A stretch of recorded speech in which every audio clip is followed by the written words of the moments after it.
नमस्कार दोस्तों, तैयारी जीत के चैनल पर मेरे सभी रिस्पेक्टेड सब्सक्राइबर्स का बहुत बहुत स्वागत है। 1 लाख सब्सक्राइबर्स चैनल पर हो चुके हैं और मुझे पिछले वीडियो में काफ़ी सब्सक्राइबर्स की जो है शुभकामनाएं प्राप्त हुई हैं और मैं तहे दिल से उन सभी को जो है अपनी तरफ से शुभकामनाएं देना चाहूँगा, क्योंकि तैयारी जीत की चैनल आप सभी का चैनल है और किसी भी चैनल की सफलता के पीछे उसके सब्सक्राइबर्स का ही सबसे महत्वपूर्ण रोल होता है। लेकिन रियल मायने में मुझे खुशी तब मिलेगी जब मेरे चैनल के थ्रू काफ़ी सारे लोगों का सिलेक्शन हो जाए, अंतिम रूप से चयनित हो जाए परीक्षाओं में। फ़िलहाल 1 लाख सब्सक्राइबर्स के संदर्भ में मैं एक छोटा सा वीडियो अलग से बनाऊंगा। अभी हमारे पास समय अधिक नहीं है, हमें फ़िलहाल परीक्षा पे जो है फोकस रहना चाहिए।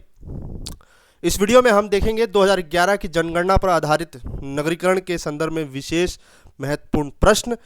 क्विक रिवीजन है ये। मैंने अपना पिछला वीडियो जो जनगणना में बनाया था वो सिर्फ भारत और उत्तर प्रदेश के संदर्भ में बनाया था, वो आपको प्लेलिस्ट में मिल जाएगी। लेकिन नगरीकरण पर अभी बचा हुआ था और कुल मिला के जनगणना 2011 से 7 प्रश्न जो है आपको आर के एग्ज़ाम में देखने को मिलेंगे। ये श्योर है कि 2011 के ऊपर जो है आपको प्रश्न मिलेंगे ही मिलेंगे। तो प्लेलिस्ट में जाकर के आप जो है बाकी वीडियो को देख सकते हैं और इस वीडियो से भी काफ़ी क्वेश्चंस आने की संभावना रहेगी। बाकायदा हर क्वेश्चन के नीचे जो है मैंने बता दिया है कि कौन सा क्वेश्चन कितनी बार पूछा जा चुका है और उसका ईयर भी लिख दिया है। ऐसा इसलिए क्योंकि इससे जो है आपको उस प्रश्न की महत्वता के बारे में पता चल जाए। तो अधिक समय ना लेते हुए चलिए चैनल वीडियो को शुरू करते हैं।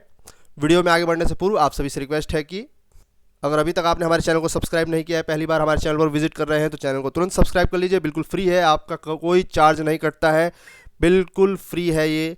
आपसे कभी भी किसी भी तरह का किसी भी रूप में कोई डोनेशन, कोई चार्जेस नहीं लिया जाएगा। ये चैनल का वादा है आपसे। सिर्फ और सिर्फ आपको खुद से तैयारी करनी होगी। चैनल पर अपने कीमती समय में से थोड़ा समय चैनल पर व्यतीत करना होगा। तो चलिए शुरू करते हैं इस वीडियो को। और ये वीडियो जो है काफ़ी महत्वपूर्ण रहेगी परीक्षा के दृष्टिकोण से। सिर्फ और सिर्फ इस वीडियो को देख भर भी लेंगे तो जो है आपकी तैयारी काफ़ी अच्छी हो जाएगी। इसके अलावा जो है इस वीडियो की पीडीएफ जो है आपको हमारी वेबसाइट पर जो है मिल जाएगी, जिसका डिस्क्रिप्शन में लिंक जो है मैं लगा दूंगा अपने डिस्क्रिप्शन में। तो चलिए पहले वीडियो को देख लेते हैं। वीडियो को पहले देखें, उसके बाद अंतिम रूप से जाकर के आप पीडीएफ जो है ले सकते हैं। पहला प्रश्न है, भारत का नगरीकरण 2011 के अनुसार। क्वेश्चन नंबर 1, प्रथम कौन सा एक काल भारत में मध्यम नगरीकरण की अवस्था से विशेषित है। मैं वर्ष नहीं बताऊंगा क्योंकि उसमें बताने में समय अधिक लग जाएगा। आप यहां देख सकते हैं कि यूपी पीसीएस मेंस 2002, 3 लोअर 2008, 2010 में पूछा गया है यूपी पीसीएस के एग्जाम्स में, और ये इंपॉर्टेंट क्वेश्चन है। कौन सा एक काल भारत के मध्यम नगरीकरण की अवस्था से विशेषित है, और ये है 1931 से 1961। क्वेश्चन नंबर 2 4 स्टार के साथ है। 2011 के अनुसार सबसे कम नगरीकृत प्रदेश जो है भारत का कौन सा है, तो वो है केवल हिमाचल प्रदेश, जिसमें केवल 10% जो है जनसंख्या ही नगरों में निवास करती है। ठीक है, तो सबसे कम नगरीकृत है हिमाचल प्रदेश, केवल 10%, और सबसे अधिक है गोवा, 62.2% जनसंख्या जो है नगरों में निवास करती है। काफ़ी इंपॉर्टेंट क्वेश्चन है, 4 स्टार के साथ, इसको नोट डाउन कर लीजिए, एग्जाम में सीधा सीधा पूछा जा सकता है। फिर से मैं बता दूं, 2011 की जनगणना के अनुसार सबसे कम नगरीकृत राज्य है भारत का हिमाचल प्रदेश, सबसे अधिक नगरीकृत राज्य है गोवा। क्वेश्चन नंबर 3 4 स्टार के साथ है, कई बार परीक्षाओं में पूछा गया है, परीक्षाओं का ईयर आपके सामने लिखा है। 2011 की जनगणना के अनुसार भारत की जनसंख्या का लगभग कितना प्रतिशत शहरी आबादी है। ध्यान दीजिएगा, ये यूपी पीसीएस 2008, यूपी पीसीएस 2009 में ये प्रश्न जो है 2001 की जनगणना के संदर्भ में पूछा गया था। तो पूरी संभावना है कि ये जो आर का एग्ज़ाम है इसमें भी पूछ सकता है। ठीक है, इसलिए जो है इस प्रश्न को अच्छे से कंठस्थ कर लीजिएगा कि भारत की जनसंख्या का लगभग कितना प्रतिशत शहरी आबादी है। तो 2001 में 27.8% था, जबकि 2011 में 31.2%। कई बार प्रश्न में करोड़ों की संख्या में जो है पूछ लेता है, तो 37 करोड़ की जो आबादी है देश की, वो नगरीय शहरी आबादी जो है 2011 के अनुसार है, यानी कि 377.1 मिलियन। क्वेश्चन जो है इसमें दो ही तरह से पूछेगा, या तो प्रतिशत के रूप में या फिर सीधा सीधा कितने करोड़ आबादी जो है शहरों में निवास करती है, तो 37 करोड़ आबादी। और ये क्वेश्चन जो है यूपीपीसीएस रेवेन्यू ऑफिसर का जो एग्ज़ाम हुआ था अंतिम बार 2014 में, उसमें पूछा गया था। तो 2011 के अनुसार 31.2% भारत की कुल जनसंख्या में शहरी आबादी है। अगला प्रश्न, 2011 के अनुसार उत्तर प्रदेश में 10 लाख ही नगर, शहर या जिला कह लीजिए, ये टोटल कितने हैं? तो कुल मिला के 7 ऐसे शहर हैं जिनकी आबादी 10 लाख से अधिक है। प्रश्न में सीधा सीधा जो है नाम देकर भी पूछ सकता है या फिर काउंटिंग के रूप में भी पूछ सकता है, 7, 9, 10, 12। तो पता होना चाहिए कि 2011 की जनगणना के अनुसार उत्तर प्रदेश में कुल 10 लाख ही नगर हैं, 7, लखनऊ, कानपुर, गाजियाबाद, आगरा, वाराणसी, मेरठ, इलाहाबाद। भारत के संदर्भ में अगर व्यापक स्तर पर देखा जाए तो भारत में कुल 53 शहर ऐसे हैं जिनकी आबादी 10 लाख या 10 लाख से अधिक है। ठीक है, और ये इंपॉर्टेंट क्वेश्चन है, अब तक यूपीपीसीएस के विभिन्न एग्जाम्स में 4 बार पूछा गया है। 2011 की जनगणना के अनुसार 10 लाख की जनसंख्या वाले नगरों की सर्वाधिक संख्या किस राज्य में है? तो वो 2 राज्य ऐसे हैं जिनमें जो है समान रूप से 7 नगर ऐसे हैं जिनकी संख्या 10 लाख से अधिक है, तो वो है उत्तर प्रदेश और केरल। ये क्वेश्चन भी अब तक 3 बार पूछा जा चुका है, इंपॉर्टेंट है, तो ध्यान रखिएगा। उत्तर प्रदेश और केरल में 7 नगर ऐसे हैं जिनकी जनसंख्या 10 लाख से अधिक है। क्वेश्चन नंबर नेक्स्ट, 6वां, 2011 की जनगणना के अनुसार सर्वाधिक नगरीय जनसंख्या वाले देश के 3 बड़े राज्य कौन से हैं? तो वो है महाराष्ट्र, उत्तर प्रदेश और उसके बाद तमिलनाडु। 2011 की जनगणना के अनुसार क्रम में लगाना है, नगरीकृत राज्यों का क्रम बताना है, और मोस्ट इंपॉर्टेंट क्वेश्चन है, मैंने 5 स्टार दिया है और सीधा सीधा जो है एग्जाम में पूछा जा सकता है। ये क्वेश्चन जो है कितनी बार पूछा गया है आपके सामने है, देख लीजिए। यूपीपीसीएस प्री 2005, 6, 2000 लोअर में पूछा गया था, मेंस में 2015 के, 2010 जीआईएसी रेवेन्यू ऑफिसर 2014, और सर्वाधिक नगरीय घनत्व के संदर्भ में प्रश्न जो है कई बार पूछा गया है। तो ये क्वेश्चन काफ़ी इंपॉर्टेंट है, फिर से सुन लीजिए। 2011 की जनगणना के अनुसार जो है सर्वाधिक नगरीकृत राज्यों का क्रम बताना है, और कहीं से भी क्वेश्चन दे सकता है, हो सकता है कि गोवा और मिजोरम ना दे करके तमिलनाडु, केरल, महाराष्ट्र और गुजरात आपको ऑप्शन में दे दे और आपसे प्रश्न पूछ ले कि निम्न विकल्पों में से सर्वाधिक नगरीकृत राज्य कौन सा है। इस तरह से प्रश्न जो है 2 बार बन चुके हैं, तो आपको जो है पूरी तरह से तैयार करना, इस प्रश्न को जो है अंतिम रूप से जो है अच्छे से याद कर लीजिए। सबसे पहले नंबर पे है गोवा 62.2% के साथ सर्वाधिक नगरीकृत राज्य है भारत का। फिर है मिजोरम 52.1%, तमिलनाडु 48.4%, उसके बाद है केरल, फिर है महाराष्ट्र और फिर है गुजरात। ठीक है, एक बार जो है यूपीपीसीएस के एक परीक्षा में ऊपर के सभी विकल्प नहीं थे, सिर्फ और सिर्फ महाराष्ट्र, गुजरात और बाकी के 2 अन्य विकल्प थे, तो इस तरह से भी प्रश्न जो है वहाँ पे महाराष्ट्र आंसर था। और कई बार एग्जाम में गोवा और मिजोरम ना दे करके तमिलनाडु से शुरू करके तमिलनाडु, केरल, महाराष्ट्र और गुजरात दे दिया था, तो वहाँ पर तमिलनाडु होगा। तो इस तरह से आपको पता होना चाहिए कि प्रश्नों में विकल्प क्या दिया है। तो अगर आपको ये याद है सीरीज, तो इससे जो है आप किसी भी तरह से प्रश्न घुमाकर पूछेगा तो आपका आंसर सही होगा। तो सर्वाधिक नगरीकृत राज्य में गोवा, मिजोरम, तमिलनाडु, केरल, महाराष्ट्र और फिर गुजरात। इसके अलावा नगरीय घनत्व किस राज्य में सर्वाधिक है? तो वो है पश्चिम बंगाल। जनसंख्या घनत्व के संदर्भ में बिहार है, आपको जैसे ही पता है। ओवरऑल के संदर्भ में किस राज्य की जनसंख्या घनत्व सर्वाधिक है? तो वो भी है बिहार। लेकिन अगर प्रश्न पूछता है कि जनगणना 2011 के अनुसार सर्वाधिक नगरीय घनत्व किस राज्य में जो है पाई जाती है, तो वो है पश्चिम बंगाल। और काफ़ी इंपॉर्टेंट क्वेश्चन है, 3 बार भी पूछा जा चुका है ये भी। आगे बढ़ते हैं, क्वेश्चन नंबर 8, नगरीय अवस्थापना में निम्न में से कौन सम्मिलित नहीं है? तो ये है आवासन। ठीक है, ये विकल्प जो है आवासन उसमें होगा, उसको टिक कर दीजिएगा। ये क्वेश्चन भी जो है इंपॉर्टेंट है काफ़ी। 4 विकल्प होंगे जिनमें से आवासन जो होगा वो सम्मिलित नहीं है नगरीय अवस्थापना में। क्वेश्चन नंबर 9, भारतीय राज्य जिसमें 10 लाख आबादी वाला कोई भी नगर नहीं है, तो इसका सही जवाब है उड़ीसा। ठीक है, और ये क्वेश्चन भी इंपॉर्टेंट रहेगा। उड़ीसा एक राज्य ऐसा है जिसमें कोई भी 10 लाख की आबादी वाला नगर नहीं है। ठीक है, इसके अलावा असम भी ऐसा है जिसमें 10 लाख की आबादी वाला कोई नगर नहीं है। फिलहाल क्वेश्चन नंबर 10 देखते हैं। 2011 के अंतिम आंकड़ों के अनुसार भारत में ग्रामीण जनसंख्या का प्रतिशत कुल कितना है? तो ये है 68.8%। दमन व दीव न्यूनतम ग्रामीण जनसंख्या वाले जो हैं राज्य केंद्र शासित प्रदेश हैं भारत के, ठीक है। मात्र 25 ही गांव हैं यहाँ पे, और ये यूपी पीसीएस प्री 2014 में पूछा गया था।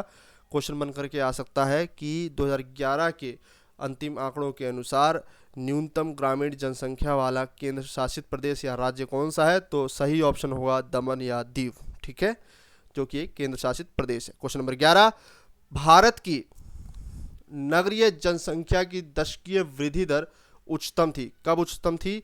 1971 से 81 के दशक में, और ये थी लगभग 44.1%। और ये क्वेश्चन भी दोस्तों कई बार एग्जाम में पूछा गया है, आपके सामने वर्ष लिखा हुआ है, फिर से पढ़ लीजिए क्वेश्चन को। भारत की नगरीय जनसंख्या की दशकीय वृद्धि दर उच्चतम थी, कब उच्चतम थी? 1971 से 81 के दशक में।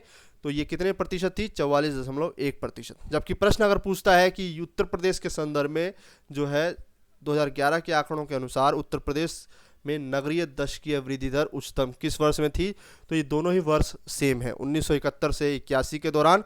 यहाँ पर 60% के करीब जो है नगरीय दशकीय वृद्धि दर जो है दर्ज की गई थी, ठीक है। तो ओवरऑल क्वेश्चन अभी तक जो पूछा गया है वो सर्वाधिक बार पूछा गया है इस वे क्वेश्चन नंबर 11 के संदर्भ में, जो कि भारत के नगरीय जनसंख्या के संदर्भ में पूछा गया है। अगला प्रश्न क्वेश्चन नंबर 13, 2011 की जनगणना के अनुसार सर्वाधिक स्लम बस्तियां जो की दृष्टि से सबसे बड़ा राज्य केंद्र शासित प्रदेश कौन सा है, तो आपके सामने जो है ये क्रम है, और ये क्वेश्चन भी काफ़ी इंपॉर्टेंट है, अब तक 4 बार जो है पूछा गया है। तमिलनाडु, फिर है मध्य प्रदेश, फिर है उत्तर प्रदेश, फिर है कर्नाटक, फिर है महाराष्ट्र, ठीक है, ध्यान दीजिएगा। तमिलनाडु, मध्य प्रदेश, उत्तर प्रदेश, फिर है महाराष्ट्र, फिर है कर्नाटक, ठीक है, उल्टा बोल दिया था थोड़ा लास्ट में। तो पहले 3 हैं तमिलनाडु, मध्य प्रदेश, उत्तर प्रदेश, महाराष्ट्र, कर्नाटक। तो अब जो है हम बाकी कुछ अलग क्वेश्चंस को देख लेते हैं, जो कि जिस पर मैंने अपना वीडियो पूर्व में डाल चुका हूं, लेकिन क्विक रिवीजन के रूप में हम फटाफट उन क्वेश्चंस को देख लेते हैं। ये वीडियो जो है सेंसस 2011 पर, ये जो दूसरा पार्ट है, इस पर मैं वीडियो बना चुका हूं, लेकिन फिर भी एक क्विक रिवीजन के रूप में फटाफट हम देख लेते हैं क्वेश्चंस को। सर्वप्रथम भारत में जनगणना लॉर्ड मेयो के शासनकाल में 1872 में जो है की गई थी, किंतु रेगुलर जो है जनगणना जो है उसका श्रेय दिया जाता है लॉर्ड रिपन को। 1881 में जो है इन्होंने क्रमवार आकलन जो है जनगणना, भारतीय जनगणना का किया था। काफ़ी इंपॉर्टेंट क्वेश्चन है, कई बार एग्जाम में पूछा गया है। 2001-11 के दशक में भारतीय जनसंख्या में वृद्धि दर क्या रही, तो वो थी 17.7%। एग्जाम में कई बार पूछा गया है। अगला प्रश्न, जनसंख्या की दृष्टि से 5 बड़े राज्य हैं, अवरोही क्रम में बताना है, वो है उत्तर प्रदेश, महाराष्ट्र, बिहार, पश्चिम बंगाल, फिर है आंध्र प्रदेश। और ये भी क्वेश्चन जो है इतनी बार परीक्षाओं में पूछा गया है। फिर से क्वेश्चन को देख लीजिए कि जनसंख्या की दृष्टि से 5 बड़े राज्य अवरोही क्रम में हैं, उत्तर प्रदेश, महाराष्ट्र, बिहार, पश्चिम बंगाल और फिर है आंध्र प्रदेश।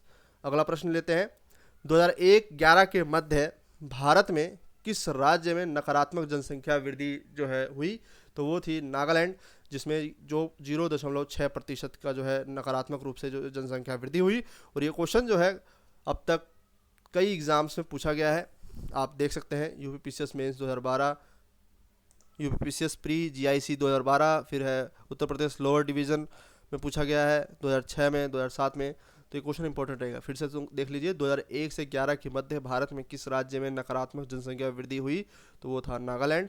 जबकि सर्वाधिक वृद्धि हुई है गोवा 8.2%, फिर है केरल, फिर है कर्नाटक। अगला प्रश्न, भारत में जनसंख्या की उच्चतम वृद्धि दर जो है दशक के संदर्भ में कब रही, तो जनसंख्या के संदर्भ में जो है उच्चतम वृद्धि दर पूछा गया है। अभी थोड़ी देर पहले जब हम बात कर रहे थे तो वो नगरीय जनसंख्या के संदर्भ में था, जो कि 1961, जो कि कुछ और था विकल्प। तो यहाँ पर फिलहाल जो है ये आंसर है, देख लीजिए। देखिए मैं ये कह रहा था, अभी हमने जो पार्ट 1 में देखा था वो नगरीय जनसंख्या के संदर्भ में था कि भारत की नगरीय जनसंख्या की दशकीय वृद्धि दर उच्चतम थी 1971-81 के दशक में, ठीक है, नगरीय जनसंख्या। 4 बार अब तक परीक्षाओं में पूछा गया, इंपॉर्टेंट क्वेश्चन है। और अब जो हम क्वेश्चन पढ़ेंगे वो भारत की समस्त जनसंख्या के संदर्भ में दशकीय वृद्धि दर पूछा गया है। वो क्वेश्चन अलग था, ये क्वेश्चन अलग है। ये समस्त जनसंख्या के उच्चतम वृद्धि दर पूछा गया है, तो ये था 1961 से 71, 24.80%। मोस्ट इंपॉर्टेंट क्वेश्चन है। जबकि न्यूनतम वृद्धि दर जो है 2001 से 11 के दशक में रहेगी 17.7%। इस बार के लिए आरओ के लिए मोस्ट एक्सपेक्टेड क्वेश्चन रह सकता है। भारत में 2001 से 11 के दौरान जनसंख्या की सर्वाधिक दशकीय वृद्धि दर किस राज्य में जो है रही, तो वो था मेघालय 27.9%। इस तरह का प्रश्न जो है अब तक 4 बार जो है परीक्षाओं में पूछा गया है। ये क्वेश्चन जो है काफ़ी इंपॉर्टेंट रहेगा। भारतीय इतिहास में जननांकीय संदर्भ में महाविभाजन वर्ष जो है किसे कहा जाता है, तो वो कहा जाता है 1921 को। 2001 से 11 के अनुसार, जनगणना के अनुसार निम्नतम जनसंख्या घनत्व वाला राज्य कौन सा है? फिर से सुन लीजिए, 2011 की जनगणना के अनुसार न्यूनतम जनसंख्या घनत्व वाला राज्य है अरुणाचल प्रदेश। मात्र 17 व्यक्ति प्रति किलोमीटर में जो है रहते हैं, और ये क्वेश्चन भी कई बार एग्जाम से पूछा गया, इंपॉर्टेंट है। सबसे अधिक जन घनत्व 2011 के अनुसार बिहार 1106, फिर है पश्चिम बंगाल, फिर है केरल और यूपी का नंबर आता है चौथा, जिसमें सिर्फ 829 लोग ही प्रति किलोमीटर रहते हैं। ये क्वेश्चन भी इंपॉर्टेंट रहेगा, इसमें ध्यान दीजिएगा, बिहार को, पश्चिम बंगाल को, केरल और यूपी, ठीक है। यूपी का क्रम चौथा है और 829 को भी याद रखना है। क्वेश्चन नंबर 11 है, 2011 के अनुसार केंद्र शासित प्रदेश जिसकी दशकीय वृद्धि दर जो है सर्वाधिक पाई गई है, तो वो है दादर नागर हवेली, 55.9% वृद्धि दर। आरओ में एक बार ये पूछा गया है, ठीक है। फिर से देख लीजिए, किस केंद्र शासित प्रदेश की जो है दशकीय वृद्धि दर उच्चतम पाई गई 2001 से 2011 के दौरान, तो वो था दादर नागर हवेली, 55.9%। जबकि न्यूनतम वृद्धि दर जो है किस में रही, ये आपको कमेंट के माध्यम से बताना है। किस केंद्र शासित प्रदेश में आबादी का घनत्व सबसे कम है, तो वो है अंडमान निकोबार। 2 बार परीक्षा में पूछा गया, मात्र 46 लोग। 2011 की जनगणना के अनुसार भारत की साक्षरता दर है 73.0%, पुरुष की है 80.9%, महिलाओं की है 64.6%। 2011 के अनुसार 0 से 6 वर्ष के शिशु लिंगानुपात कितना है, तो वो है 2011 में 919, ठीक है। ये प्रश्न कई बार पूछा गया है, 2001 के संदर्भ में भी जो है इस पर कई प्रश्न बने थे, तो ये इंपॉर्टेंट है। 1961 में इतने, 1981 में इतने और 2001 में इतने बच्चे शिशु लिंगानुपात। 2001 से 2011 के मध्य उत्तर प्रदेश में लिंगानुपात में वृद्धि हुई है कितनी, 14 महिलाओं की, और अभी लिंगानुपात कितना है, 912। भारत का लिंगानुपात कितना है, 943 प्रति 1000 पर। 2011 में सबसे कम लिंगानुपात वाला राज्य कौन सा है, हरियाणा। इसके अलावा अगर प्रश्न आता है कि 2011 के अनुसार सबसे कम लिंगानुपात वाला केंद्र शासित प्रदेश या राज्य कौन सा है, तो आपका सही जवाब होगा दमन दीव। मात्र 618 ही महिलाएं बची हैं 1000 पुरुषों पर, ठीक है। जबकि राज्य हरियाणा में है 880 में एक कम, ठीक है। 879 लिंगानुपात है हरियाणा का, जबकि दमन दीव का पूरे भारत में किसी भी राज्य केंद्र शासित प्रदेश की तुलना में सबसे कम लिंगानुपात दमन दीव का है 618। और ये क्वेश्चन यूपी पीसीएस मेंस 2011 में पूछा गया था। 2011 के अनुसार उच्चतम लिंगानुपात वाले राज्य कौन से हैं, केरल 1084, उसके बाद है पुदुचेरी जो कि एक केंद्र शासित प्रदेश है 1037, फिर है तमिलनाडु, फिर है आंध्र प्रदेश, फिर है झारखंड और फिर है गुजरात। इंपॉर्टेंट रहेगा क्वेश्चन। उच्चतम लिंगानुपात वाला राज्य यानी कि प्रति 1000 पर 1084 महिलाएं हैं केरल में, 1037 महिलाएं हैं पुदुचेरी में जो कि केंद्र शासित प्रदेश है, फिर है तमिलनाडु, फिर आंध्र प्रदेश, फिर है झारखंड, फिर है गुजरात। भारतीय संघ शासित क्षेत्रों में से किस एक में लिंगानुपात प्रति 1000 पुरुषों महिलाओं में सर्वोच्च है, तो वो है पुदुचेरी। ये 3 बार प्रश्न पूछा गया, इंपॉर्टेंट क्वेश्चन रहेगा। 1037 महिलाएं हैं प्रति 1000 पर। 2011 के अनुसार भारत के न्यूनतम जनसंख्या घनत्व वाले राज्यों का सही अवरोही क्रम है। सबसे कम जो है अरुणाचल प्रदेश, फिर है मिजोरम, फिर है सिक्किम, फिर है नागालैंड। राष्ट्रीय जनसंख्या नीति 2000 का लक्ष्य जो है जनसंख्या को स्थिर स्थिति पर लाना है 2045 तक, और ये 3 बार पूछा गया है, इंपॉर्टेंट क्वेश्चन है। भारत में अनुसूचित जनजातियों की जनसंख्या का प्रतिशत है समस्त जो है भारत में अनुसूचित जनजातियों की जनसंख्या का प्रतिशत है 8.6%, और ये 8.6% भारत की समस्त जनसंख्या के संदर्भ में है। और सर्वाधिक अनुसूचित जो जनजातियां हैं वो मध्य प्रदेश में, जबकि अनुसूचित जातियों का सर्वाधिक जो है जनसंख्या वाला प्रदेश है उत्तर प्रदेश, ठीक है।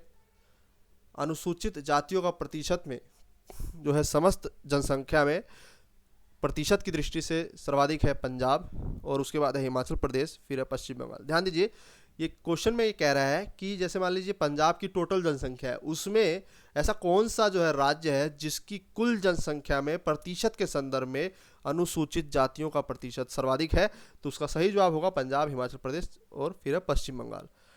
जबकि भारत की जनगणना 2011 के अनुसार सर्वाधिक अनुसूचित जाति जनसंख्या वाला प्रदेश उत्तर प्रदेश है, और ये क्वेश्चन भी जो है काफ़ी इंपॉर्टेंट रहेगा, ठीक है। यहाँ पर प्रतिशत की दृष्टि से पूछा गया था और यहाँ पर जनसंख्या की दृष्टि से, तो जनसंख्या की दृष्टि से उत्तर प्रदेश, जबकि किसी राज्य की कुल जनसंख्या के प्रतिशत के संदर्भ में सर्वाधिक जो है अनुसूचित जातियों वाला प्रदेश है पंजाब, जबकि जनसंख्या के संदर्भ में उत्तर प्रदेश। 2011 के अनुसार वे राज्य केंद्र शासित प्रदेश जहां कोई अनुसूचित श्रेणी नहीं है, अनुसूचित जनजाति श्रेणी नहीं है, वो है पंजाब, हरियाणा, दिल्ली और पुदुचेरी में कोई भी अनुसूचित जनजाति श्रेणी नहीं पाई जाती है। अगला प्रश्न, 2011 के अनुसार साक्षरता वाले 4 बड़े राज्य हैं केरल, मिजोरम, गोवा, त्रिपुरा और फिर है हिमाचल प्रदेश। स्त्री साक्षरता वाले जो है बिल्कुल सेम है, केरल, मिजोरम, गोवा, त्रिपुरा। ठीक है। 2011 के अनुसार भारत के किस राज्य में स्त्री पुरुष शिक्षा में निम्नतम अंतर जो है पाया गया, तो वो था मेघालय। यहाँ जो है स्त्री पुरुष की शिक्षा लगभग समान है। न्यूनतम शिशु मृत्यु दर 2011 के अनुसार केरल में है, और ये क्वेश्चन जो है काफ़ी इंपॉर्टेंट रहेगा आपके लिए। तो कुल मिला के हमने अत्यंत ही महत्वपूर्ण प्रश्न देखे, और ये उन 150 प्रश्नों में से अत्यंत महत्वपूर्ण लगभग 40 प्रश्नों में से एक था। तो इस वीडियो से काफ़ी प्रश्न आने की संभावना है। ये वीडियो अगर आपको पसंद आई हो तो वीडियो को जो है लाइक कर दीजिएगा, अपने दोस्तों के बीच में शेयर कर दीजिएगा, और चैनल को अगर अभी तक आपने सब्सक्राइब नहीं किया तो इसे सब्सक्राइब कर दीजिएगा। चैनल पर 1 लाख सब्सक्राइबर्स होने के लिए आपको पुनः सभी को बहुत बहुत धन्यवाद। अपना कीमती समय जो है दे करके हमारे चैनल को सफल बनाया है आप सभी ने, इसके लिए मैं आप सभी का कृतार्थ हूँ। आप सभी के प्रति समर्पित भाव से जो है तैयारी कराता रहूँगा, बिल्कुल निःशुल्क, फ्री। आपसे कभी भी किसी भी तरह का कोई डोनेशन, कोई चार्जेस नहीं लिया जाएगा। आपका दिन मंगलमय हो, और इस परीक्षा के लिए बेस्ट ऑफ लक। मेरी हार्दिक शुभकामनाएं आप सभी के साथ है। तैयारी करते रहिए, आपका सिलेक्शन जरूर होगा। मिलते हैं अगले वीडियो में, तब तक के लिए नमस्कार, धन्यवाद।